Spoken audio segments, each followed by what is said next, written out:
মুক্ত করা হবে। ন্যায় বিচার নিশ্চিত করতে গণ অভ্যুত্থানের সকল শহীদ পরিবারকে পুনর্বাসন করবে। সকল আহত শিক্ষার্থী ও জনতার চিকিৎসার সম্পূর্ণ ব্যয় সরকার বহন করবে।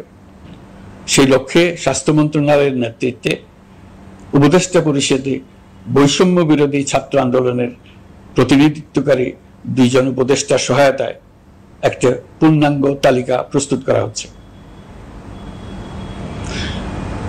এই কার্যক্রমের জন্য এবং গণ অভ্যুত্থানের শহীদদের স্মৃতি ধরে রাখতে সরকার অতি দ্রুত জুলাই গণহত্যা স্মৃতি ফাউন্ডেশন নামে একটি ফাউন্ডেশন প্রতিষ্ঠা করার প্রক্রিয়া শেষ পর্যায়ে এনেছে। আপনাদের সবার এবং বিদেশে অবস্থানরত ভাই বোনদের অনুদান এই প্রতিষ্ঠানে পাঠানোর জন্য অনুরোধ করছি। আমি ব্যক্তিগতভাবে এই প্রতিষ্ঠানের চেয়ারম্যানের পদ গ্রহণ করেছি। প্রিয় দেশবাসী, আপনারা লক্ষ্য করেছেন দায়িত্ব গ্রহণ করেই আমাদেরকে আইন শৃঙ্খলা অঙ্গনে অস্থির পরিস্থিতি সামাল দিতে হয়েছে। আপনাদের সহযোগিতা ও সমর্থনে দেশপ্রেমিক সকল আইন শৃঙ্খলা রক্ষাকারী বাহিনী কাজে যোগ দিয়েছে। ফ্যাসিবাদী সরকার প্রশাসনের চরম দলীয়করণ করার ফলে বিপুল সংখ্যক কর্মকর্তা কর্মচারী দীর্ঘদিন বৈষম্যের শিকার হয়েছেন। আমরা ইতিমধ্যে সংশোধনমূলক ব্যবস্থা গ্রহণ করতে আরম্ভ করেছি। তবে প্রশাসনকে গতিশীল রাখতে এবং একই সাথে সুনির্দিষ্ট পদ্ধতি অনুসরণ করে সঠিক সিদ্ধান্তে উপনীত হতে সময় প্রয়োজন। সেজন্য সকলকে ধৈর্য ধরার অনুরোধ করছি।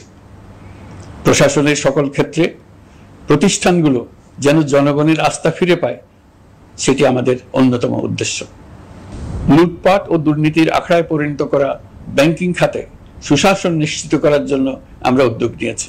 এই খাতে দক্ষ জনবল নিয়োগ দেওয়া হচ্ছে। ব্যাংকিং খাতে শৃঙ্খলা স্থাপন, ব্যবসা বাণিজ্যে সহায়ক পরিবেশ তৈরি এবং জনগণের জীবনযাপন সহজ করতে নিত্য প্রয়োজনীয় দ্রব্যমূল্য ও মূল্যস্ফীতি নিয়ন্ত্রণে আনার আমরা উদ্যোগ সচল করেছি। ব্যাংকিং খাতে দীর্ঘমেয়াদী সংস্কারের জন্য ব্যাংক কমিশন গঠন করা হবে।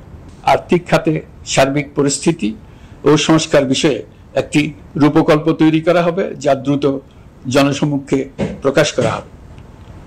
শেয়ার বাজার, পরিবহন খাত সহ যেসব ক্ষেত্রে চরম বিশৃঙ্খলা বিরাজ করছে তা নিরসনের দ্রুত পদক্ষেপ নেওয়া হচ্ছে। বিচার বিভাগকে দুর্নীতি ও দলীয় প্রভাব মুক্ত করতে কার্যক্রম শুরু হয়েছে।